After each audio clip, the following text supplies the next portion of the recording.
Are you having a hard time figuring out what to get Dad for Father's Day? You should check out Row 1 Brand's Vintage Pictorum Gallery.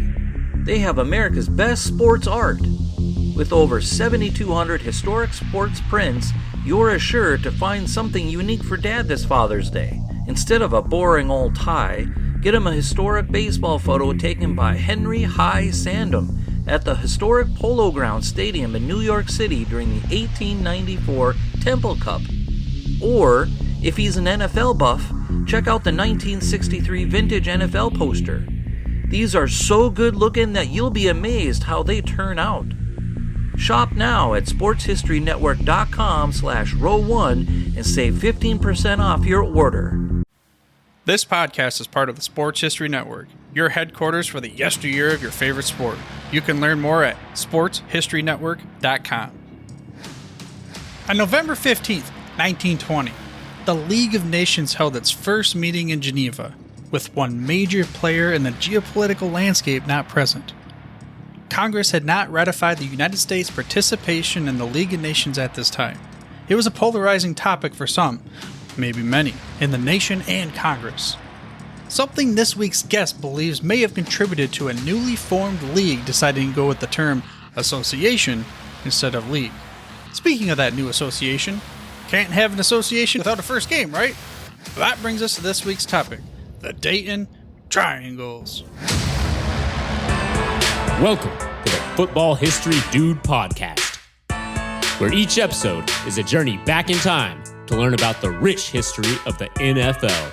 Your host is Arnie Chapman. Football is his passion, and he wants you to come along with him to explore the yesteryear of the gridiron.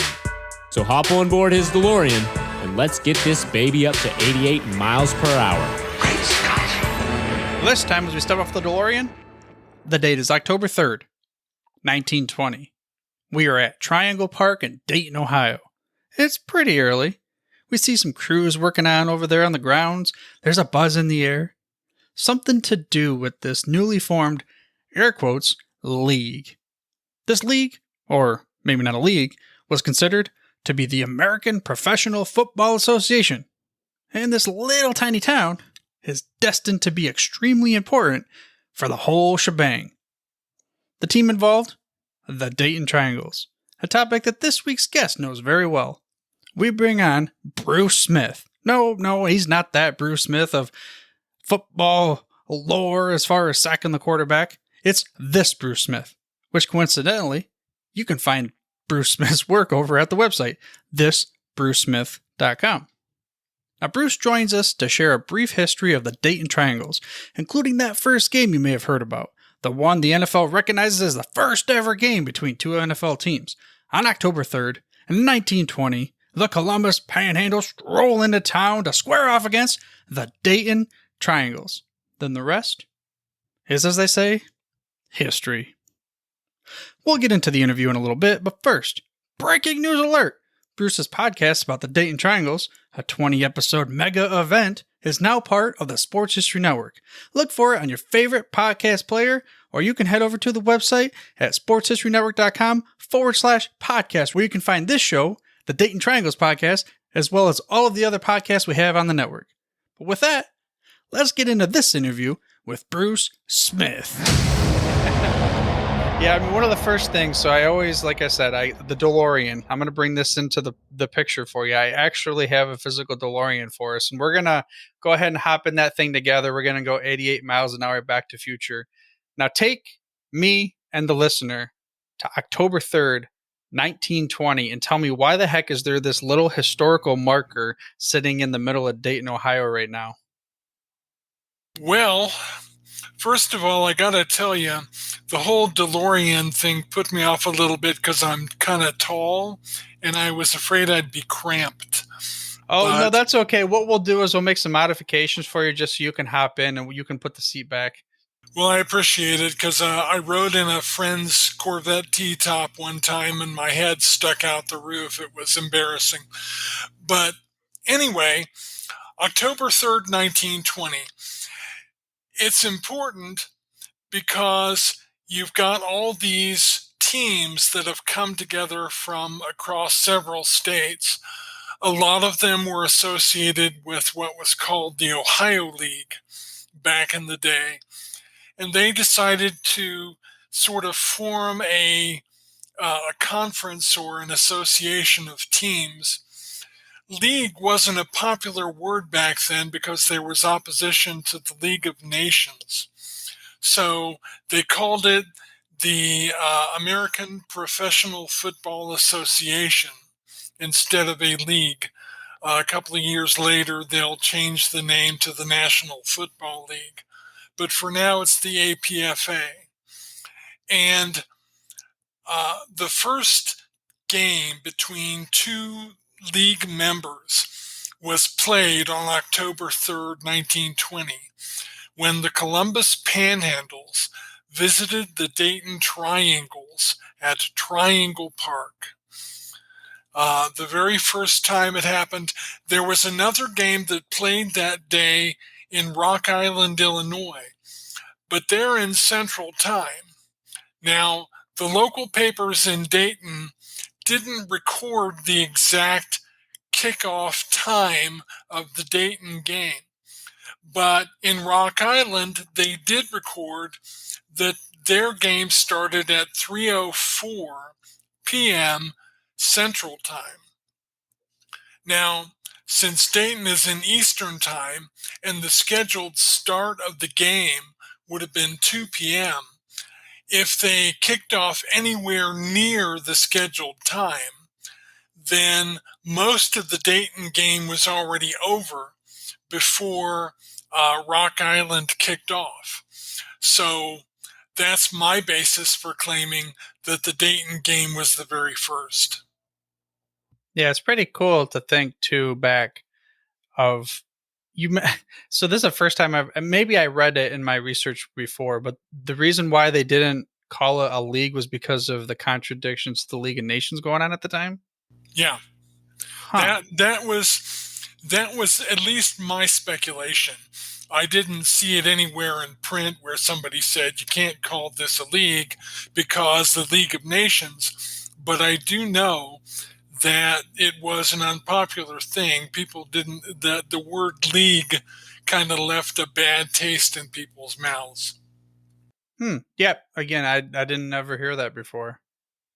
So I kind of figured that's why they didn't call it a league from the outset. Because the original league was called the Ohio League, and nobody had a problem with it in 1905. But I don't know. That's just my speculation. Okay. Well, I guess what's good to clarify it's speculation, but maybe there's some good basis behind it and everything. And speaking of the 1905 Ohio League and the whole football before there was, I'm using the NFL terms here because it turned into that down the road. Let's go back again further. Let's go further back to the beginning. Let's talk about the origin, the formation of the Dayton Triangles. Well, the genesis for the team began in 1909.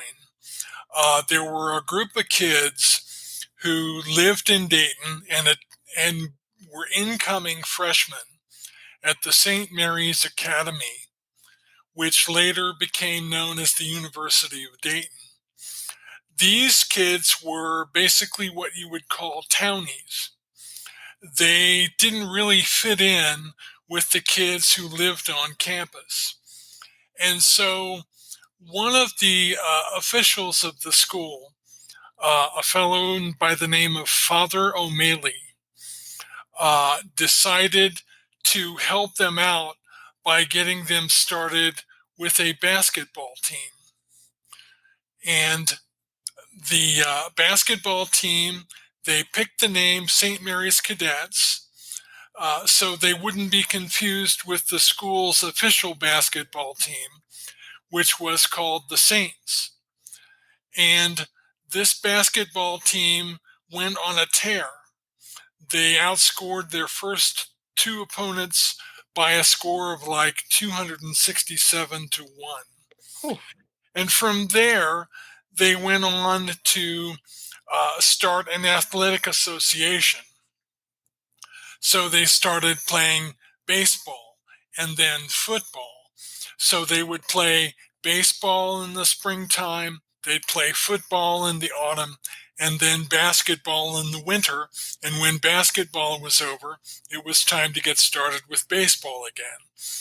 So these guys went on. They became pretty notable in the Dayton area.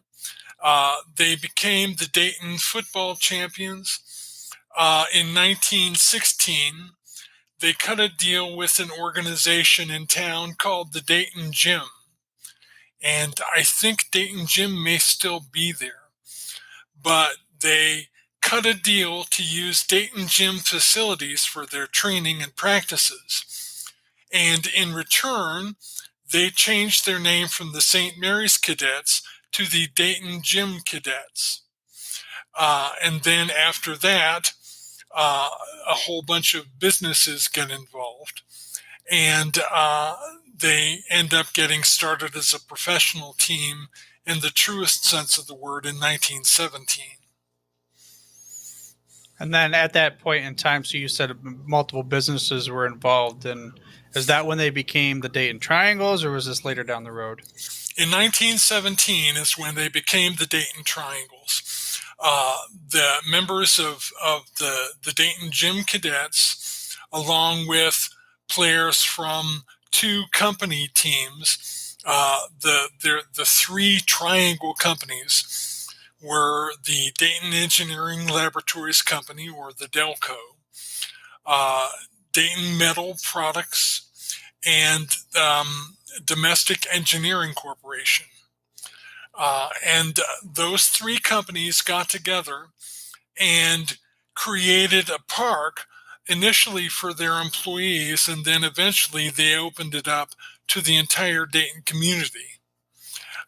And they kind of got the team started, and they financed it for several years until some things changed that caused them to basically get away from that. And then the team became privately held in 1923, I think. Is this a chicken before the egg thing, or one of those deals? Like, so was it the Triangles was the name because of the park, or was the park because of the name, or where did the name Triangles come in? The park and the team came from the three companies. They were called the Triangle Companies, or just the Triangle. And then, so with the three companies, you kind of alerted to them. There's three kind of big names that when I was doing my research that kind of popped out. What are those three big names of the companies?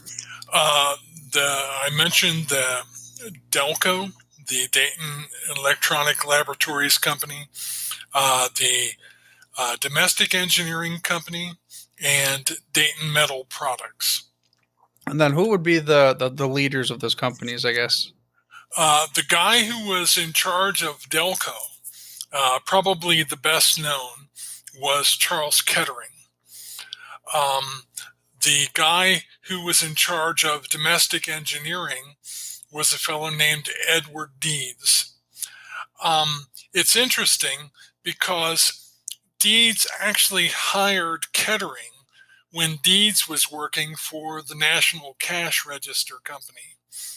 He hired Kettering to develop an electrical motor that would open cash registers without you having to pull back on a big old arm.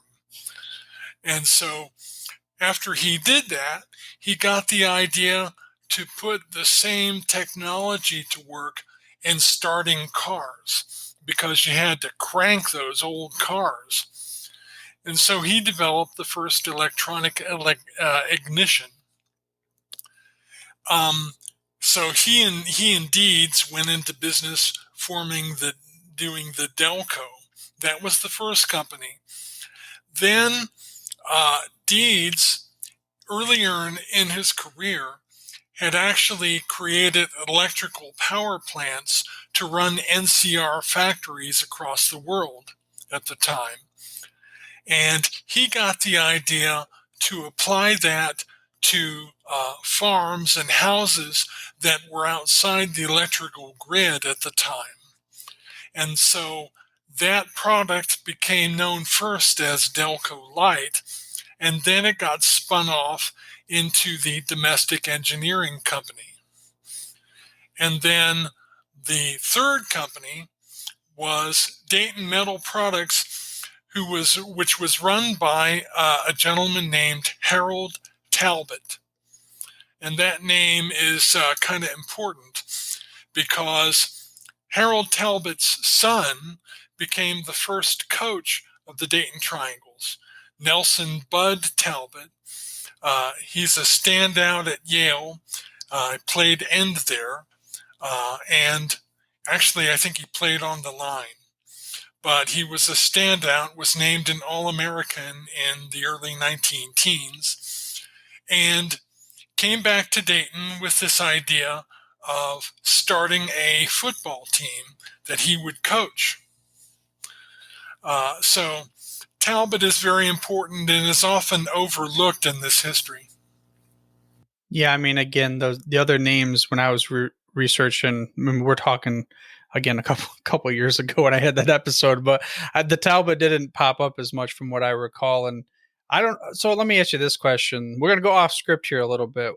Do you, when I'm able to research, listen to podcasts, do whatever, it's like I find myself almost like transported to that time and thinking about what it was like back then and the various things. I mean, what did you feel like when you're doing this research in that area? I thought it was kind of interesting because I kind of felt that way too a little bit. Because, for example, in 1915, 16, 17, when they're first starting the team, the first day in October, what they always did was they ran a cable wire. Back in those days, cable news literally came off a wire. And they ran a wire out to the park, and they got basically reports from the World Series that was running at the same time. And during halftime and during breaks in the game, they would send a guy out with a megaphone who would literally announce what was going on at the World Series because radio was still in its infancy. So that's something that really struck me. And that was receiving the message with Morse code, I take it? Yeah, they did the message via Morse code. And, they would basically do the play-by-play via Morse code, and then a guy would go out and read what was going on to the audience, to the crowd that was there. Flash forward not that many years in human history, and everyone can watch the game on their phone while they're at the game watching another game if they want. Absolutely, yeah. It's just, I know I find myself when I'm in TV shows or movies, and it doesn't have to just revolve around sports, but I am easily transported in my mind, the theater of the mind, to that era, and I feel like I'm living it. So I don't know, just pick a show out there and I just feel the same way. And even if it's just like Marvel movies or something like that, that's Sure. one reason why I think sports history or just podcasts in general for me are just so, I don't know, perfect, because you can listen to them in your ears while you're walking, and you got to pay attention because before you know it, you might drive past a couple exits. And that's what I have caught myself doing in the past. Yeah. So one thing, getting back on the rails here, you put in our little show notes, our show docs, we'll call it, Forrest McNabb. And that's a guy that I'm supposed to be able to bring. Where did this person factor into the story? Forrest Burley McNabb was employee number 14 in the Delco, which grew to thousands and thousands of employees over time. He was there at the beginning. They originally hired him because he had experience in patent law, but he was also a big sports fan, and he had a sense of community interest. He was very interested in wanting to help people to make their lives better. And so he was a big driving force behind the creation of Triangle Park, which was primarily the doing of Deeds and Kettering. They had the money. They put the money up to create this park. They bought 2 parcels of land. one of which was great for baseball fields, so people could, go out and play baseball. The other parcel of land had a natural amphitheater, and that served as the venue for the football games when they had those. And that's very close to where that little placard now sits that you were talking about. That's where they played the football games.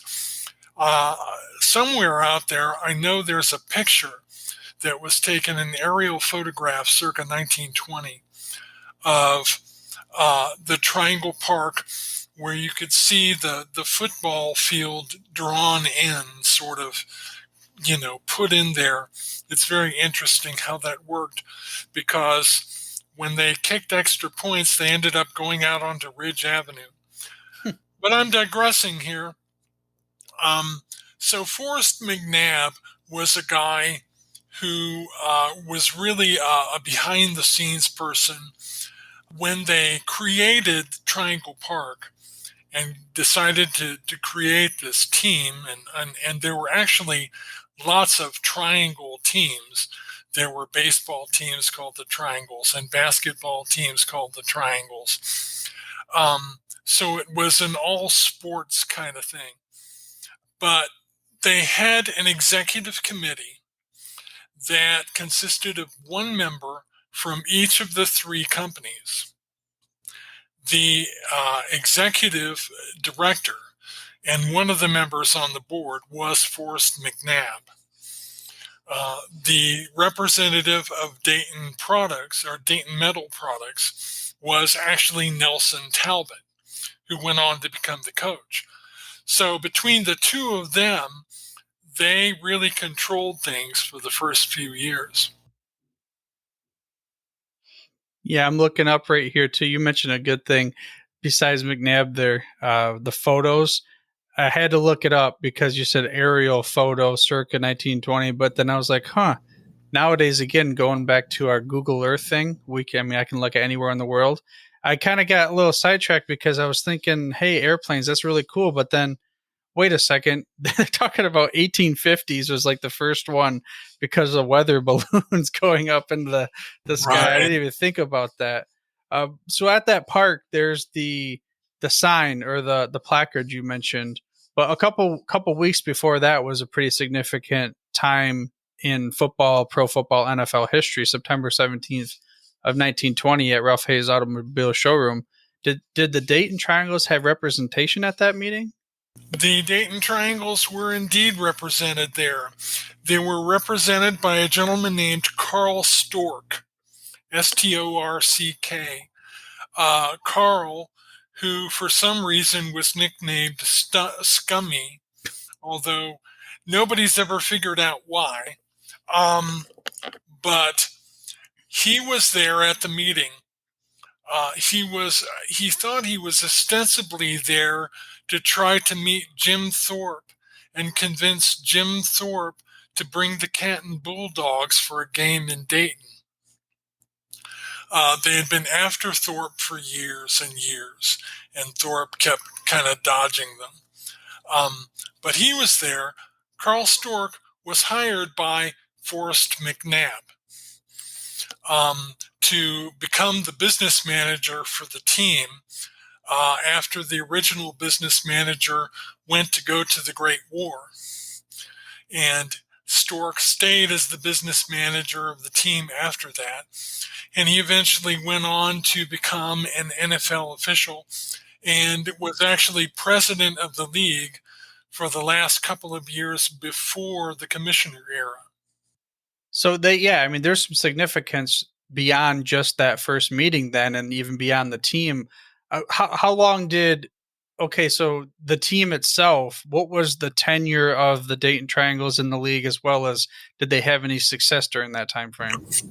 The Dayton Triangles were founding members. They played from the first season in 1920 through the 1929 season. Their best years were the first years. In fact, they were actually at their best as a team before entering the NFL. They were the acknowledged Ohio League champions in 1918, a year I called the year of the asterisk, because they didn't have a lot of competition that year because of a pandemic. But it's interesting because a lot of their best players had gone to war. In 1917, Coach Talbot ended up enlisting and going off to war. And so their quarterback, Al Mart, took over as the coach during that season. And then Mart enlisted to go to war. And they needed to find a coach. So at the time, the Triangles organization were contracting out with professional athletes to participate in games, along with all the poor old suds, who were just out there playing baseball, football, basketball for fun. And one of the guys they got was a player for the Cincinnati Reds named Earl Greasy Neal. And so Carl Stork hired Neal to coach the Triangles for the 1918 season. Neal coached and played running back, and they basically mopped up all the competition because there wasn't a lot. Yeah, and speaking of Earl Greasy Neal, that was one of the guys you made sure you wanted to make sure that we brought up, so we can check that off the box. Let's talk about some other guys you wanted to bring up here. Normally, I give what we'll call a Mount Rushmore. I'll ask the guest to say, "Hey, give me your Mount Rushmore of players," but you kind of gave me a cheat list, we'll call it, and you mentioned the first one, Al Mart. Let's just kind of go rapid round succession. The first name and then a little bit of what they meant to the team and why you would consider them one of the early greats.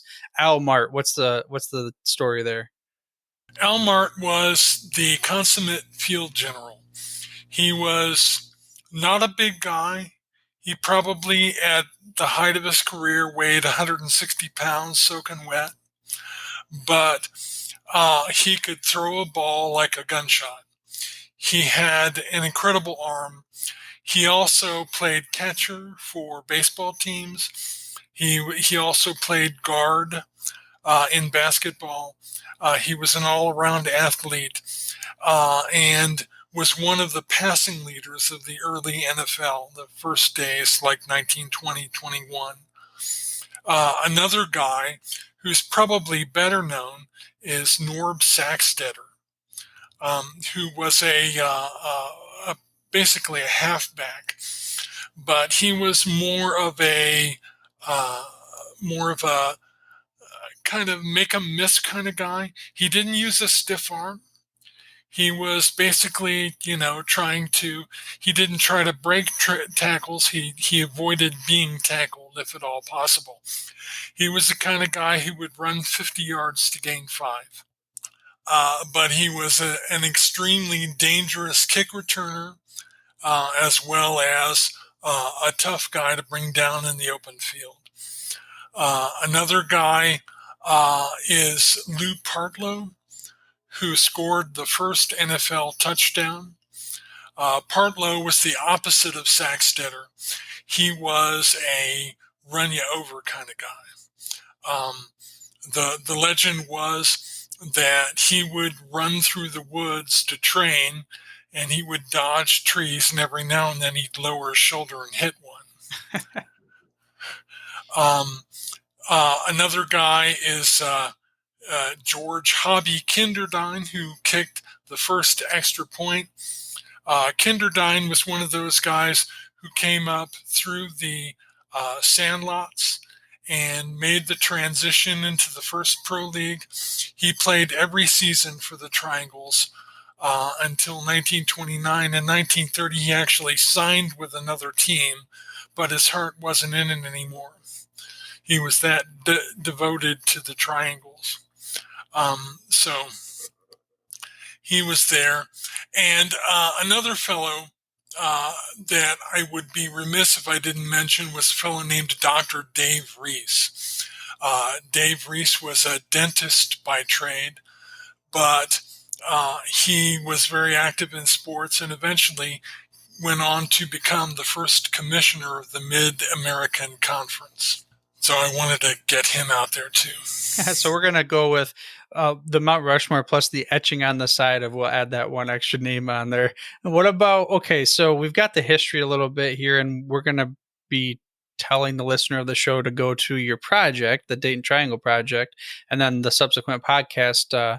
Why you? Why did you start this Dayton Triangle project back whenever you started it? Well, I grew up within walking distance of Triangle Park. I grew up near there, and I found out, sort of later in my life, it wasn't something that people talked about. Then I found out later in my life that Dayton was one of the founding members of the NFL, and I became fascinated. I wanted to find out more about the people and the circumstances and what life was like back then. And it kind of snowballed from there. I originally started out to write a book. But as I was in the process of doing this, I found out that the NFL was doing their 100th anniversary thing in 2019. So I had to push my timeline up a little bit, and that's how it became a podcast.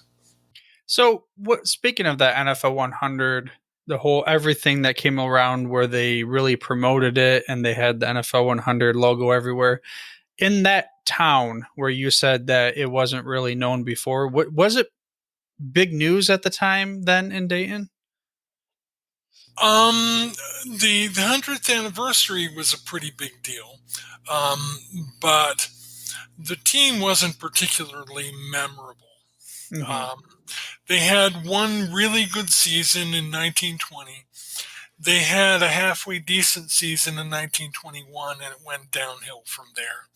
So it wasn't something that people around talked about. They didn't say, wow, remember those triangles, because the triangles didn't really win much of anything after 1918. Yeah, so not like really huge news or anything like that. I was curious because didn't the NFL, well, not necessarily just the NFL, but didn't they come in and spend some money on Triangle Park or something like that? They had planned to do that, but what happened was somebody did an archaeological survey, and they found out that there was evidence that there might be some remains underneath the grounds where they were going to put the practice field. And back when, let me take you way back to 1916-17, when they were first looking at buying the land, they actually surveyed the land and they desecrated a lot of Native American remains in the process. And so I think the city took the decision that they didn't want anything done to disturb the grounds at Triangle Park where there might be Native American remains. And I can understand that, and I think it was the right thing to do. So the NFL eventually ended up putting up, I think, a practice field on the other side of town over at Welcome Stadium. So they did make an investment, and unfortunately for the Cincinnati Bengals, it was the end of the career of A.J. Green in Cincinnati because they had a practice there and he hurt himself and was out for the whole season. Oh man, yeah, he's let's just say for him, he's Hall of Fame worthy potentially. We'll see. I mean, he's a great player. Now when he's potentially going to get his only shot at a Super Bowl, hopefully this year. We'll see what happens there. I'm a Lions fan, so it doesn't matter who wins in the NFC as far as I'm concerned, except for, I guess I'm rooting for the Rams because of Matthew Stafford. Yeah. So, let's take back that DeLorean one more time. And if you could choose to go back any point in Dayton Triangle history to relive a moment, like you're going to be part of the moment, what moment are you going to go to? This is kind of a tough one to answer, but I think historically, in terms of the Triangles, I would go back not to October 3rd, but to October 24th, 1920, because that was probably the team's finest moment. October 24th, 1920, the Canton Bulldogs came to town. Jim Thorpe led the team in, and they were going to play the Triangles. It was something that Dayton fans had waited for their entire lives. It was, a huge deal. So they played the game, and they played the Bulldogs to a 20-20 tie. In fact, the Triangles were ahead at one point, and Jim Thorpe decided to insert himself into the lineup. He wound up kicking 2 long field goals to salvage the tie. Otherwise, the Triangles would have beaten the mighty Bulldogs. And that was really significant because for the first time, they had respect. There were no asterisks. There was no flu or anything like that was causing, all the other teams not to play.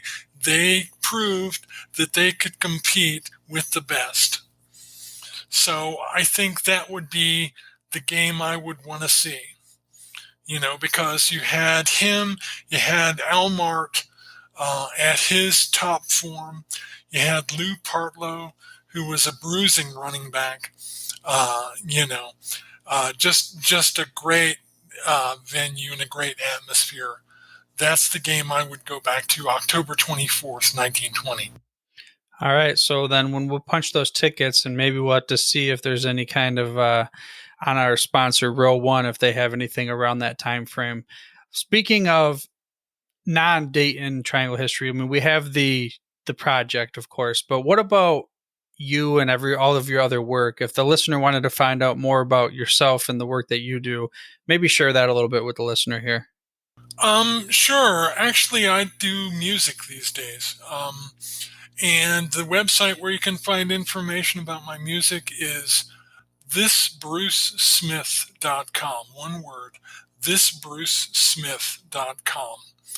And I have information there about all the music that I do, and it's kind of what I'm into doing. And I also do stock music. As a matter of fact, I'm working on stock music for Darren's podcast, where he's doing the historical thing. I just sent him a piece of 1920s era jazz that I cooked up. So I'm doing that. Anybody who would like to find out about the podcast that I created can go to DaytonTrianglesPodcast.com, and all the information you need is there, and you can go through, listen to episodes, and find out whatever. And yeah, that's perfect too. That's a good segue into what he's talking about. Listener of the show right now, you're going to have to flip over your channel after this. Is Orville Mulligan, sports writer. That's going to be the sports history drama on the Sports History Network. And for you to learn more about that as you go, head over to sportshistorynetwork.com. Bruce, is the reason why you have thisbrucesmith.com because you're not that Bruce Smith? That's correct. I am not that one. Bruce Smith was a great player out of University of Virginia, and played for the Bills and for Washington for many years, and is a Hall of Famer. So, yeah, I'm not that one. Yeah, no disrespect to this Bruce Smith, but I wonder how many listeners are going to click on the interview and they're going to be like, when are we going to start talking about the Buffalo Bills here? What's the deal? Yeah, right. So anyway, again, appreciate you coming on. Before I let you go, I want to ask you to give any last words of wisdom, gridiron knowledge nuggets, whatever you will, for the listener of the show. Nothing I can think of right off the top of my head. Check out my podcast. Check out sports history. It's really interesting stuff. And if you're not careful, you'll get sucked into it the way I did. There you go. Check into sports history, but be careful, because you'll get sucked in, go down that rabbit hole, and before you know it, you'll be on the other side and you don't even know what time it is. We talked about that kind of in the middle of the show a little bit. I listen to a podcast or watch a show and I get transported in my mind. Does that happen to you? Because if that's the case, then you're probably a great candidate to start a podcast about sports history yourself. We're always looking to help passionate sports history people start their own shows. All you have to do is go to the website and the contact page and reach out. That is over at sportshistorynetwork.com. While you're there, you can find all of our other awesome podcasts. Speaking of our awesome podcasts, next episode is going to be a special rivalry edition. In one quarter, we have the host of Yesterday's Sports, Mark Mortier. In the other corner, we have the host of Ringside with Redding, boxing from history's yesteryear, Frank Redding. One a Dallas fan, one a Washington fan. One night only to talk about the Cowboys-Redskin rivalry of the 1970s and 80s. So grab your popcorn, strap into the DeLorean, and let's get that baby up to 88 miles an hour, because it's going to be a wild ride. That and more on the upcoming episode of the Football History Dude podcast. But for now, dude, I'm through if you're through. Thank you for listening to this episode of the Football History Dude. To make sure you're the first to get the next episode, please subscribe on your podcast player of choice and head on over to thefootballhistorydude.com for the show notes and more information on the history of the NFL. And remember, dudes, where we're going, we don't need roads. We here at the Sports History Network proudly partner with 26 podcasts, all revolving around the history of sports. But did you know that many of our hosts were sports history authors way before they started their shows? It's true. We've got Joe Ziemba, host of When Football Was Football, Joe Zagurski, host of Pro Football in the 1970s, Mark Mortier, host of Yesterday's Sports, Tommy Phillips, host of Lombardi Memories, and Scott Adamson, co-host of From the 55-Yard Line. All these authors have many books for you to choose from. To check them out, go to our website at sportshistorynetwork.com/sportshistorybooks. Pick up your copy today. Soundtrack provided by Kevin MacLeod of filmmusic.io.